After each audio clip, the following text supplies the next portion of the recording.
इस रुमाल के पीछे छुपे हुए मासूम से चेहरे की हैवानियत जान करके आप सभी को इतना गुस्सा आएगा कि जिसकी कोई सीमा नहीं होगी। और इसकी हिम्मत तो देखो, पुलिस की गिरफ्त में होते हुए भी विन का पोज बना रहा है। और इसी पोज की वजह से प्रीति राठी के घर वालों और उस समय के दौरान हर उस शख्स का खून खौल उठा था जिसने भी इसके पीछे की पूरी कहानी सुनी थी। और मैं यकीन के साथ कह सकता हूं कि आप में से शायद ही कोई ऐसा होगा जिसके खून में उबाल ना आए इस घटना को सुनने के बाद। और हाँ, एक और बात, शायद आज की वीडियो कुछ ज्यादा लंबी हो जाए मे बी, तो उसके लिए आपको थोड़ा पेशेंस तो रखना ही पड़ेगा। तो आओ फिर मिल करके शुरू से शुरू करते हैं और जानते हैं देश दुनिया की डार्क रियलिटी।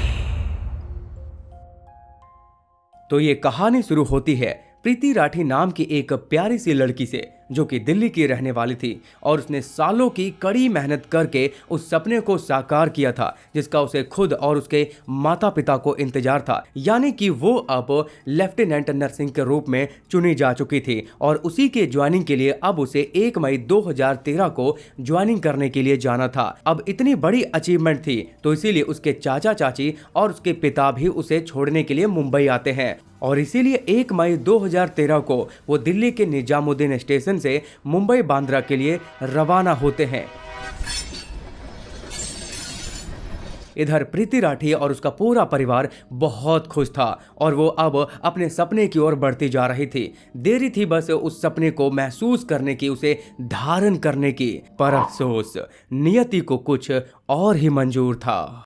दरअसल उसी ट्रेन और उसी बोगी के अंदर एक ऐसा शख्स मौजूद होता है जिसने कि अपने चेहरे को कवर किया हुआ था और पूरे सफर के अंदर वो सिर्फ प्रीति को ही घूरे जा रहा होता है। और समय बीतता है, कुछ घंटे बीत जाते हैं, जिसके बाद उसके पिता और चाचा चाची ये नोटिस कर लेते हैं कि वो जो सामने से शख्स बैठा हुआ है वो प्रीति को ही घूरे जा रहा है। और वो मतलब अजीब सी हरकतें कर रहा था, कभी उठ के बाथरूम जा रहा है, कभी इधर जा रहा है तो कभी इधर जा रहा है। मतलब ऐसा लग रहा था जैसे कि मानो वो प्रीति को नुकसान पहुंचाना चाह रहा हो। लेकिन बात यह थी कि उसके पिता और चाचा चाची मौजूद थे और बाकी पैसेंजर्स की भीड़, और शायद इसीलिए वो शख्स उस समय ट्रेन के अंदर तो उसका कुछ भी बिगाड़ नहीं पाता है। लेकिन जब यह सफर खत्म होता है, यानी कि अब 2 मई 2013 की अगली सुबह हो जाती है, तकरीबन 7:30 बजे दिल्ली के निजामुद्दीन से चल करके वो ट्रेन मुंबई बांद्रा पहुंचती है, जहां से प्रीति राठी का सपना बस कुछ ही दूरी पर था। और इसीलिए प्रीति राठी काफी खुशी और उत्साह के साथ अपने चाचा चाची और पिता के साथ उस बांद्रा प्लेटफॉर्म पे उतरती है। हालांकि काफी लंबा सफर था, इसीलिए वो काफी थकान भी महसूस कर रही थी। और इसके चलते वो चलते चलते थोड़ा अपने पिता और चाचा चाची से पीछे हो जाती है कि तभी अचानक से वो महसूस करती है कि उसके राइट शोल्डर पे पीछे से किसी ने हाथ रखा हो। और अब वो उस शख्स को पीछे मुड़ के देखने की कोशिश में थी ही कि उस शख्स ने उसके चेहरे पे बहुत सारा लिक्विड फेंक दिया। आई होप कि आप समझ गए होंगे मैं किस लिक्विड की बात कर रहा हूं। और उसी लिक्विड के चलते उसका चेहरा बहुत तेजी से जलने लग जाता है और वो दर्द के मारे अब चीखना चिल्लाना शुरू कर देती है। आगे जा रहे उसके पिता और चाचा चाची पीछे मुड़ करके भागे चले आते हैं और वहां की भीड़ उसकी चीख सुन करके सन्न रह जाती है कि आखिरकार इस लड़की को अचानक से हुआ क्या। हालांकि प्रीति राठी के पिता ने उसके चेहरे पर से उस लिक्विड को साफ करने की थोड़ी कोशिश की और जैसे ही टच किया तो उनके भी हाथ जलने लगे। और ये सब देख करके किसी को भी समझते देर नहीं लगी कि आखिरकार प्रीति के चेहरे पे क्या चीज फेंका गया है। इधर ये सीन चल ही रहा था कि दूसरी ओर एक और सीन चल रहा होता है, यानी कि समीर शेख का नाम लड़का वहीं मौजूद होता है। वो उस लड़के का पीछा करने लग जाता है जो लड़के ने उसके ऊपर ये अटैक किया था, क्योंकि उसने उस डिब्बे को देख करके तुरंत में भाप लिया था कि आखिरकार ये माजरा क्या है। और इसीलिए वो चिल्लाते हुए अपने 2 बाकी दोस्तों को ये कह रहा था कि सलीम और सलमान उस भागते हुए शख्स को पकड़ो। हालांकि उन तीनों ने उसे पकड़ने की बहुत कोशिश की थी, लेकिन वहां की भीड़ में वो कब गुम हो गया पता ही नहीं चला। और दूसरी ओर प्रीति राठी का चेहरा मोम की तरह पिघलता जा रहा था कि जल्दी से पहले तो स्टेशन मास्टर के केबिन में उसे लेकर के जाते हैं। मामले की गंभीरता को देख करके जल्दी से हॉस्पिटल से उसे मदद भी मिलती है, जो कि गुरु नानक हॉस्पिटल में पहले उसे ले जाया जाता है। और वहां जाकर के पता चलता है कि ये मामला बहुत ज़्यादा सीरियस हो चुका है, तो अब उसे मसीना हॉस्पिटल में भेज दिया जाता है, जो कि इन सब इलाज के लिए बेहतर माना जाता है। और वहीं पर इसका और भी अच्छे तरीके से ट्रीटमेंट शुरू हो जाता है। काफ़ी मशक्क़त के बाद जब उसे थोड़ी सी राहत दिलाई जाती है, पट्टी वगैरह कर दी जाती है, तो उससे कुछ बात करने की कोशिश करी जाती है। पर अफसोस बेचारी ना तो अब देख पा रही थी और ना ही बोल पा रही थी, क्योंकि उसका गला कि जो उसका वोकल होता है जिससे कि हमारी आवाज़ निकलती है, वो भी जल चुका था। प्रीति की दोनों आंखें चली गई थी, उसका वोकल कॉर्ड कंप्लीट डैमेज हो रहा था, उसके लंग से ब्लड आ रहा था, ना वो बोल सकती थी, ना रोज सकती थी, ना कुछ कह पाती थी। लेकिन इसके बावजूद भी प्रीति राठी ने अभी हिम्मत नहीं हारी थी, क्योंकि फिलहाल अभी कुछ उसे समझ आया ही नहीं था कि एक्चुअली में उसके साथ हुआ क्या है। और वो अभी यही मान करके चल रही थी कि कुछ अच्छी खासी ट्रीटमेंट के बाद वो फिर से ठीक हो जाएगी, और इसीलिए वो अब सामने वाले को इशारे से ही मतलब कुछ बताने की कोशिश करती है। वो ये कहना चाह रही थी कि मैं आपसे बात कर सकती हूँ लिख करके, और वो इसी तरीके से काफ़ी बातें करती है।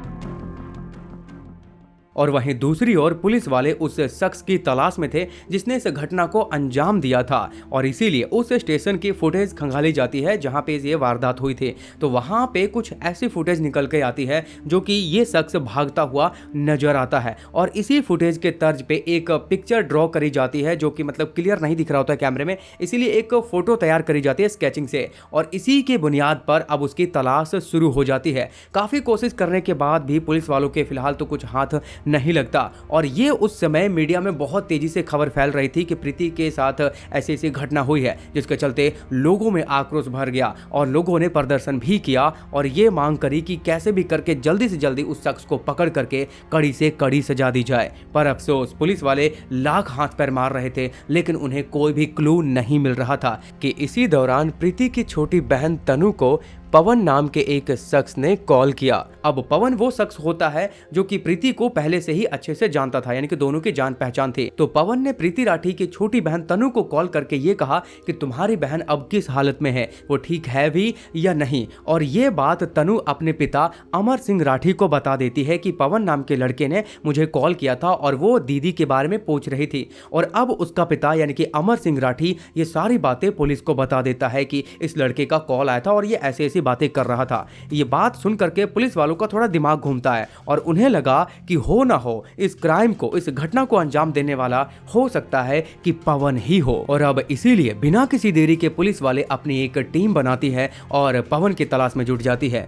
पर वहीं दूसरी ओर प्रीति राठी की हालत दिन प्रतिदिन और भी खराब होती जा रही थी। हालत में सुधार आना चाहिए था, लेकिन और गंभीर होती चली गई। और दूसरी ओर ये खबर आग की तरह मीडिया में तो फैली रही थी, इसीलिए लोग उसके लिए प्रार्थनाएं कर रहे थे। अब जैसा कि पवन तो पकड़ा ही जा चुका था 9 मई 2013 को, लेकिन पुलिस वालों को यहाँ पे कुछ भी खास हासिल नहीं होता, क्योंकि काफी सख्ती से पूछताछ करने के बावजूद भी ना तो ये पता चलता है कि पवन ने ही इस घटना को अंजाम दिया है और ना ही ये कि उसने इस घटना को अंजाम दिलवाया है। और दूसरी ओर प्रीति का पिता अपने ही तरीके से पवन के बारे में कुछ डिटेल्स निकलवाते हैं, तो ये पता चलता है कि पवन तो ना तो उस दिन दिल्ली में था और ना ही अगले दिन मुंबई में, वो था रोहतक में। अब इस बात की कंफर्मेशन के लिए पुलिस वालों ने उसकी लोकेशन ट्रेस करवाई, तो यही पता चला कि भाई ये तो रोहतक में था, तो फिर इस घटना को ये अंजाम कैसे दे सकता है। और फिर इसी तरीके से पूरा एक महीना बीत जाता है, यानी कि प्रीति 1 जून 2013 को इस दुनिया को छोड़ करके चली जाती है और इसके चलते लोगों में और भी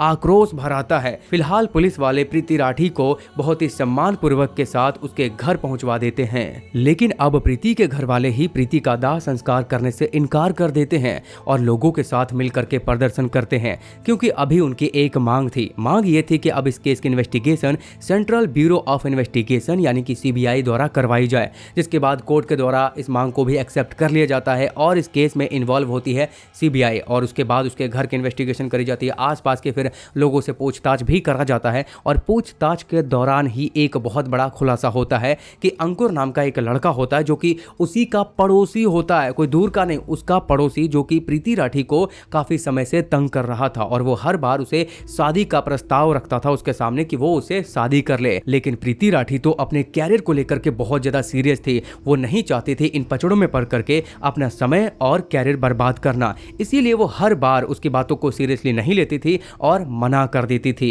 जिसके चलते अंकुर तंग आकर के उसने एक बार धमकी भी दे डाली कि तुम्हारा ये बार बार इनकार करना तुम्हारे लिए सही साबित नहीं होगा। और अब इतनी जानकारी तो काफी थी कि अब अंकुर पवार को जल्द से जल्द ढूंढ करके उसे पकड़ के सख्ती से पूछताछ करी जाए, और इसीलिए अब उसकी तलाश जारी कर दी जाती है। और मैं आपकी जानकारी के लिए बता दूं कि ये सब होते होते तकरीबन 8 महीने बीत जाते हैं, और 8 महीने के बाद ही अंकुर पवार पकड़ा जाता है। और अब पकड़े जाने के बाद सख्ती से पूछताछ करी जाती है। फिर भी कुछ वो खास नहीं बता रहा था, इधर की बात उधर, उधर की बात इधर कर रहा था। हालांकि वो यही नहीं बता पा रहा था कि वो उस तारीख को कहां था और क्या कर रहा था, कि इसी दौरान पुलिस वालों की नजर उसके हाथ में लगे एक जख्म की ओर गई, और उस जख्म को देख करके पुलिस वालों को थोड़ा डाउट होता है, इसलिए उसके जख्म की मेडिकल करवाई जाती है। और उस मेडिकल से यह पता चलता है कि उसके हाथ में जो जख्म है वो उसी लिक्विड से हुआ है जिस लिक्विड से प्रीति राठी के ऊपर अटैक किया गया था। अब सच्चाई तो बाहर आ ही चुकी थी, इसीलिए अंकुर पवार ने आगे की सच्चाई बताना जरूरी समझा, और वो आगे की कहानी बताता है कि आखिरकार उसने इस घटना को कैसे अंजाम दिया। लेकिन उससे पहले एक और इंपॉर्टेंट बात यह है कि इस तरह की फोटो और वीडियोस के लिए आपको मेरा व्हाट्सएप चैनल या फिर टेलीग्राम ज्वाइन करना पड़ेगा, बिकॉज आप भी जानते हैं कि मेरी हालत अभी क्या चल रही है यूट्यूब के ऊपर, तो इसीलिए मैं इन चीज़ों को दिखाने से यहाँ पे अवॉइड करता हूँ। तो लिंक डिस्क्रिप्शन में है, आप जाकर के जो भी कंफर्ट लगे ज्वाइन कर सकते हैं, वहाँ पे आपको वीडियो अपलोड के कुछ घंटे बाद अपडेट मिल जाएगा। खैर, अंकुर पवार ने बताया कि वो प्रीति से बहुत प्यार करता था। अजी प्यार क्या करता होगा, मतलब जो प्यार करते हैं वो ऐसा कुछ नहीं करते यार। खैर, उसने बताया कि मैं उसे बहुत प्यार करता था, जो कि वो हर बार मुझे मना कर देती थी। मैंने कई बार शादी के प्रस्ताव रखे पर वो हर बार इग्नोर कर देती थी, और इसीलिए मेरे अंदर ना एक खुन्नक सी पैदा होती गई कि ये ऐसा क्यों कर रही है। और तो और अब उसके घर वाले भी ना उसके लिए रिश्ता ढूंढना शुरू कर दिए थे। लेकिन सबसे ज्यादा बदले की भावना पैदा मेरे अंदर तब हो गई जब उसने एक अच्छी खासी पद भी हासिल कर ली। फिर लोग मुझे ताने मारने लगे, और तो और मेरे घर वाले भी मुझे बोलने लगे, क्योंकि उसने वो मुकाम हासिल कर लिया था और मैं अभी तक बेरोजगार था। तो मैंने सोचा अब मैं इसका बदला लेकर जरूर रहूंगा। इसलिए उसने पूरी प्लानिंग बना ली तब जब उसे पता चला कि वो 1 मई को मुंबई जाएगी ज्वाइनिंग करने के लिए। तो उसके लिए सबसे पहले वो उस तरह की शॉप पे गया जहां पे वो उस तरह की लिक्विड वगैरह मिल जाती है। तो वहां पे शॉपकीपर से उसने कहा, ये बहाना दिया कि मैंने एक बैटरी शॉप खोली है जिसके चलते मुझे काफी सारे इस तरह की लिक्विड की जरूरत है। अभी मैं फिलहाल सैंपल के लिए लेकर जा रहा हूं, और अगर अच्छा खासा ये वर्क करता है तो मैं काफी सारे लिक्विड जो है तुम्हारी ही शॉप से बाय करूंगा। तो इसीलिए शॉपकीपर ने भी वो बिना जांच पड़ताल के दे दिया, और उस लिक्विड को एक डब्बे में बंद करके 1 मई 2013 को उसी ट्रेन में सवार होता है, उसी बोगी में जिसमें प्रीति राठी चढ़ी होती है। उसने बताया कि मैंने पूरी कोशिश करी कि ट्रेन में इस घटना को अंजाम दूं, हालांकि बहुत ज्यादा भीड़ थी और उसके पेरेंट्स भी थे, जिसके चलते मैं इस घटना को पूरे रास्ते कहीं पर भी अंजाम नहीं दे पाया। लेकिन मुझे मौका तब मिला जब बांद्रा के स्टेशन पे वो उतरी और अपने पेरेंट्स से थोड़ी देर के लिए अकेली पड़ चुकी थी, और मौका देख करके मैंने इस घटना को अंजाम दिया। हालांकि जब मैं इस घटना को अंजाम दे करके भाग रहा था तो मेरे चेहरे से वो नकाब हट गया था, जिसके चलते उन 3 लोगों ने मुझे देख लिया। यानी कि वो समीर शेख, सलमान और सलीम, ये वही 3 लोग थे जो कि शुरुआती दौर में जब ये घटना हुई थी स्टेशन पर, तो ये 3 लोग उसे पकड़ने के लिए दौड़े थे, और इन 3 लोगों ने इसे अच्छे से पहचान लिया था। हालांकि अब तो सब कुछ क्लियर हो ही चुका था, फिर भी अंकुर पवार को बाकी अपराधियों के बीच में खड़ा किया जाता है, और उसके बाद इन तीनों को पहचानने के लिए कहा जाता है कि अब इनमें से पहचानो कि वो अटैक करने वाला इनमें से कौन है। फिर देखते ही इन तीनों ने बता दिया कि ये वो शख्स है, यानी कि अंकुर पवार ही वो शख्स है जिसने इस घटना को अंजाम दिया था। जिसके बाद इस मामले को कोर्ट में ले जाया जाता है, और वहां पे सारी दलीलें पेश होने के बाद